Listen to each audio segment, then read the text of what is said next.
বিসমিল্লাহির রহমানির রহিম। সবাই কেমন আছো? আশা করি সবাই অনেক ভালো আছো। আলহামদুলিল্লাহ আমি আছি মোটামুটি। আসসালামু আলাইকুম। এনএস সুপার গার্ল বিডি থেকে নতুন আরেকটি ভিডিও নিয়ে তোমাদের সামনে হাজির হলাম। সকালবেলা রুটি বানানোর পর এগুলি সব কিছু ক্লিন করতে হবে। আর কি করব, সকালে উঠেই একদম ধুম তাড়াক্কা কাজ শুরু হয়ে যায়। আর যে কাজ গিয়ে কিনা শেষ হয় একদম ঘুমানোর আগ পর্যন্ত। ঘুম থেকে ওঠা থেকে শুরু করে একদম ঘুমানো যাওয়া পর্যন্ত আর কোনো রেস্ট নেই, আর কোনো রিল্যাক্স নেই, কোনো ছুটি নেই, কোনো লাঞ্চ টাইম নেই। আর কি বলবো, যারা কন্টেন্ট ক্রিয়েটর, যারা ভিডিও বানায় তাদের তো আরও ছুটি নেই। প্রতিদিন ভিডিও দিতে হবে, প্রতিদিন ভিডিও তৈরি করতে হবে এবং সেটা এডিটিং করে পোস্ট করতে হবে। কারণ এডিটিং না করলে তোমাদের চোখে আসবে না, তোমাদের নজরে পড়বে না, এডিটিং করেও পড়ে না। তো যাই হোক, চেষ্টা করছি আর কি। এরপর কাজকর্ম শুরু। তো এই যে সব কিছু ক্লিন করে এখন লাস্টে এই পিঁড়িটা ধোয়ার বাকি আছে। এটাতে আমি রুটি বানাই। এটা একদম সিমেন্ট দিয়ে অর্গানিকভাবে হাতে বানানো হয়েছে। বাড়িতে হালকা পাতলা কিছু কাজ করানো হয়েছিল আমার আব্বার ওখানে, তো ওখান থেকে হচ্ছে এটা বানিয়ে দেওয়া হয়েছে আমাকে। আর এটাতে রুটি বানাতে অনেক ভালো লাগে, তবে এটা নামানো এবং ওঠানোটা অনেক ঝামেলা। এরপর হচ্ছে কাপড় ধোয়া। প্রতিদিন খেতে হবে, প্রতিদিন ধুতে হবে, এটাই নিয়ম। কারণ কেন, আমরা যে প্রতিদিন ভাত খাই, ভাত খেয়ে যেরকম আমাদের প্লেট ধুতে হয় ঠিক তেমনি কাপড় পরিধান করার পরেও কাপড় ধুতে হবে। ইমানের অঙ্গ হচ্ছে কি বলো তো, পরিষ্কার পরিচ্ছন্নতা। তো এরপর শুরু হলো রান্না। দেখো ধাপ বাই ধাপ, স্টেপ বাই স্টেপ। কি আর বলবো, ওই যে শুরুতেই বললাম, কোনো রিল্যাক্স নেই, কোনো ছুটি নেই, কোনো অবসর নেই, আর কোনো লাঞ্চ টাইম নেই। তো লাঞ্চ টাইম শুরু হওয়ার আগে লাঞ্চ রেডি করতে হবে। এই লাঞ্চ রেডি করার জন্য আমি বেশ কিছু খেসারি ডাল ধুয়ে নিচ্ছি। তোমরা এই ডালটাকে কে কী ডাল বলো? এটা খেসারি ডাল। এটা দিয়ে অনেকেই রোজার মধ্যে মানে বড়া খায় এবং অনেকেই এটাকে ভর্তা বানিয়ে খায়। আমি হচ্ছে ভর্তা বানানোর জন্য প্রথমে ধুয়ে, আর কি বলবো, গ্যাসের যে দাম, তেলের যে দাম, বাইরে বের হলে 10 টাকার রাস্তা যেতে হয় 20 টাকা, কারণ তেলের দাম বৃদ্ধি, গাড়িওয়ালাদের তেল কিনতে হয়। আর গ্যাস, সেটা তো বলার বাইরে। এর জন্য আমি এই ডালগুলোকে রাইস কুকারে সিদ্ধ করে নিব। আর এদিকে অল্প কিছু ডাল আমি রেখে দিলাম বড়া বানানোর জন্য। এই ডালটা দিয়ে বড়া খেতে অনেক মজা। এরপর হচ্ছে ভাত বসানো। দেখছো নি, আর কোনো রিল্যাক্স আছে? কোনো রিল্যাক্স নেই। তো কাজ আর কাজ, ধাপে ধাপে কাজ, কাজ করো, কাজ করো। আসলে এই সব কিছু কাজকর্ম করার পর আমরা আসলে যেটুকু পরিমাণে খাবার খাই, তার পরিমাণের থেকে আমাদের প্রতিদিনের কাজের পরিমাণটাই বেশি হয়ে যায়। বেঁচে আসি আলহামদুলিল্লাহ, বেঁচে আসি, তাই কাজ করতে হবে। এই তো ডাল আমি রাইস কুকারে দিয়ে দিছি গ্যাস বাঁচানোর জন্য। এরপর আমি এখানে কিছুটা তেল দিলাম, কারণ এটাকে আমার ঢেকে দিতে হবে। কেন? কারেন্ট বাঁচানোর জন্য। কারণ আমি যদি এটা ঢেকে না দেই, এটা পানি হিট হতে সময় লাগবে, আর এটা বলক আসতে সময় লাগবে, সিদ্ধ হতে সময় লাগবে। এর ফলে আমার কারেন্টও ফুরাবে বেশি। সো গ্যাস বাঁচাবো, তাই বলি কি কারেন্ট বাঁচাবো না? খেতে হবে, পড়তে হবে এবং সব কিছু বাঁচাতেও হবে। তো যাই হোক, আমার ভিডিওগুলো তোমাদের কেমন লাগে কমেন্ট করবা। আর প্লিজ যারা আমার ভিডিওটি দেখছো তারা অবশ্যই, যারা আমাকে সাবস্ক্রাইব করনি, সাবস্ক্রাইব করে একটি লাইক দিয়ে একটি কমেন্ট রেখে যাবে। আর আর কি বলবো, যারা সাপোর্ট করেছো তাদেরকে অনেক অনেক ভালোবাসা। আর বেশি কিছু বলার নেই, কারণ এই ভালোবাসাটা প্রকাশ করার মতো না, মুখে বলে প্রকাশ করা যাবে না। আর এরপর হচ্ছে ভাতের চাল ধোয়া। তো ভাতের চালগুলি ধুয়ে নেই, সুন্দর করে পরিষ্কার করে ভাতের চাল ধুয়ে নেব। আর আমার বরাবরই কাজ করতে অনেক সময় লাগে। কেন? আমি ঢিলা, এর জন্য না। আমি কিন্তু ঢিলা না, ঠিক আছে?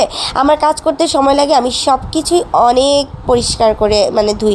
তোমরা সবাই করো, কিন্তু আমি মনে হয় একটু ব্যতিক্রম। এটা সবাই বলে ধুতে ধুতে ধুতে ধুতে যে পর্যন্ত না এর চামড়া একদম পানি থেকে দেখা না যায়, সেই পর্যন্ত আমি থামি না। এই যে দেখো, আমি ভিডিও করা থেকে থামি না, কারণ তোমাদের ভালোবাসা পাই না, তারপরেও কিন্তু আমি থামি না। দেখি ভালোবাসা কোথায় আছে, কিভাবে অর্জন করতে হয়। লাস্ট পর্যন্ত যদি নাই পাই, তাহলে ভাববো আমি ব্যর্থ। তোমাদের ভালোবাসা অর্জন করার মতো কোনো কোয়ালিটি বা কোনো কোয়ালিফিকেশন বা কোনো যোগ্যতাই আমার নেই। তবে অল্পতে হাল ছাড়বো না, আর অল্পতে হাল ছাড়া যাবেও না। কারণ ভালোবাসা কখনো একদিনে তৈরি হয় না, এটা তৈরি করতে অনেক দিন সময় লাগে। তোমরা দেখতে থাকো, দেখতে দেখতে ভালো লাগা ভালোবাসা হয়ে যাবে। এটা আমার ডায়লগ না, এটা হচ্ছে ভিডিও মানে তৈরি করে ভাইয়াটার নাম আমি অল্পতে ভুলে গেছি, বাট ওনার নাম আমার সবসময় মনে থাকে। আমি হচ্ছে ওনার এই ডায়লগটার জন্যই ওনার ভিডিও বেশি দেখতাম। সো ওনার ডায়লগটা আমি এখানে প্রয়োগ করলাম যেন ওনার মতো ভালোবাসা আমি তোমাদের থেকে অর্জন করতে পারি। এরপর দেখো ভাত বসানোর পরেও কিন্তু শেষ নেই, এর ভিতরে এই স্ট্রেনারটা দিয়ে দিব। এটা হচ্ছে একটা স্টিলের স্ট্রেনার, তোমরা আবার প্লাস্টিক দিতে যেও না, তাহলে কিন্তু ভাত এবং যেটা দিবা সেটা সহ মানে আরও বড় ধরনের কোনো অঘটন ঘটতে পারে। এগুলো হচ্ছে গুঁড়া আলু, ঠিক আছে? তো মানে ছোট ছোট একদম ছোট ছোট আলু, এই আলুগুলো আমি ভর্তা বানাবো। তো দেখো আমি কোন লেভেলের রাঁধুনি বা কোন লেভেলের কাজের লোক। এই যে আলুগুলোকে আমি একদম ভীম সাবান দিয়ে ডোলে ডোলে মেজে ঘষে পরিষ্কার করে নিলাম, কারণ বরাবরই আলু মাটিতে চাষ হয় আর আলু সবসময় মাটির নিচেই থাকে। এই আলুগুলো মাটি থেকে ওঠানো হয় আর আলুর গায়ে কিন্তু প্রচুর ময়লা থাকে। আর যখন আমরা বাজারে যাই তখন আমরা কি করি, এই দুইটা চোখ আর এই দুইটা হাত দিয়ে একদম টিপে টিপে চেপে চেপে তারপর হচ্ছে আমরা বাজার করি। আর এই আলুগুলার জীবনের কাম একদম সেরে ওখানেই দিয়ে আসি। তো এর জন্য হচ্ছে আলুগুলোকে ভালো করে ধুতে হবে, কারণ আমাদের হাতের মধ্যে যত যা আছে সব কিন্তু এর গায়ের ভিতরে থাকে। এটা শুধু আলু না, যে কোনো সবজির সাথেই হয়।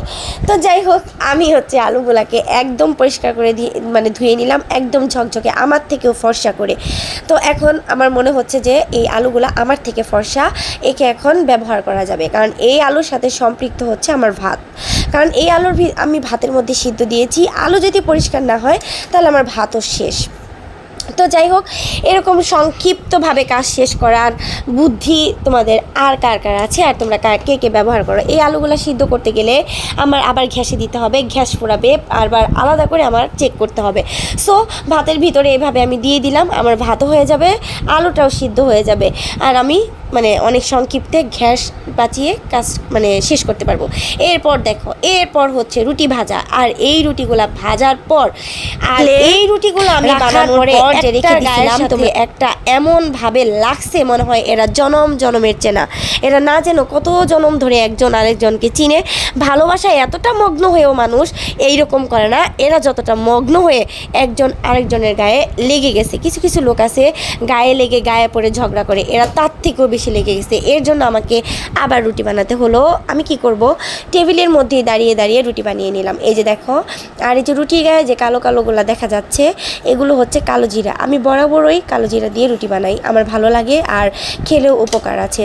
শুনেছিলাম মৃত্যু ছাড়া নাকি সব রোগের ঔষধ হচ্ছে কালো জিরা। জানি না এটা সত্য কিনা, আমার শোনা কথা, তোমরা ভুল হলেও কমেন্টে বলে যেও। এরপর টেবিল ক্লিন করে এপাশে চলে আসলাম। দেখো আমার ডালগুলা কি সুন্দর করে একদম ফুলে ফেপে সিদ্ধ হচ্ছে, দেখতেও কত সুন্দর লাগছে। আর কি বলবো, এই ডালের ঘ্রাণ, এখানে কোনো কিছুই দেয়নি, জাস্ট একটু লবণ, তারপর এর ঘ্রাণটা এত সুন্দর হয়েছিল। এরপর আবার ওই রুটিগুলো ভেজে নিয়ে এরপরও ক্লান্ত নেই আমি, আর ক্লান্ত হইনি বা রেস্ট নেই। এই পেঁয়াজ রসুন কেটে আবার বারান্দাতে কাপড় শুকা দেয়া।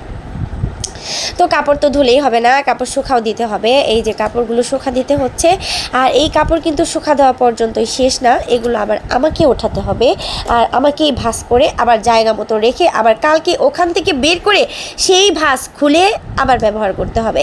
তো যাই হোক, আমার কাশি হয়েছে, আর এই যে দেখো, আর হচ্ছে ঠান্ডা লেগেছে। এই কাশিটা কিন্তু আমি সোয়াব দেখানোর জন্য দিইনি, কাশিটা আমার সত্যি সত্যি আসছে, কারণ আমি ভিডিওটা করার পর ভয়েস দিয়েছি। আর যে কোনো অসুখই মনে করার পরেই মনে হয় বেশি করে ভাষণ দেয়, বেশি করে আসে। আর এই যে কাশির কথা মনে করার পরই আমার কিন্তু কাশিটা 2 বার আসলো।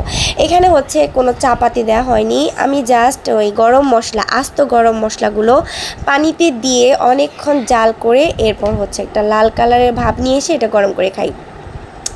আর এইদিকে হচ্ছে অনেক কিউট একটা বাচ্চা, মাশাল্লাহ, আমার কাছে কিউট লাগবে এটাই স্বাভাবিক। তোমাদের কাছে কেমন লাগলো একটু কমেন্ট করো।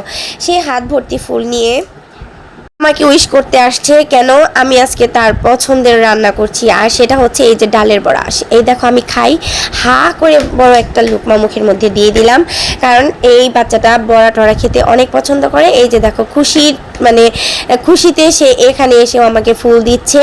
এই ফুলটা সে হয়তো কোথাও থেকে ছিঁড়ে নিয়ে আসছে, তবে আমি তাকে বুঝিয়েছি যে সব ফুলই কোনো ফুলই ছেড়ে লাগে না, গাছের ফুল গাছেই সুন্দর। তো যাই হোক, এই যে দেখো বড়া, কি বলবো, এত মজা হয়েছে যেটা বলার মতো না। আমি শুধু এই বড়া দিয়েই এক প্লেট ভাত খেয়ে ফেলেছি, আমার আর কোনো কিছুই লাগেনি। আমি ওই ডালের ভর্তাটাও নিইনি, এত মজা হয়েছে। অনেকগুলো বড়া খেয়েছি, এরপর একটু সিঙ্গারা কিনলাম। সবাই ভালো থাকো।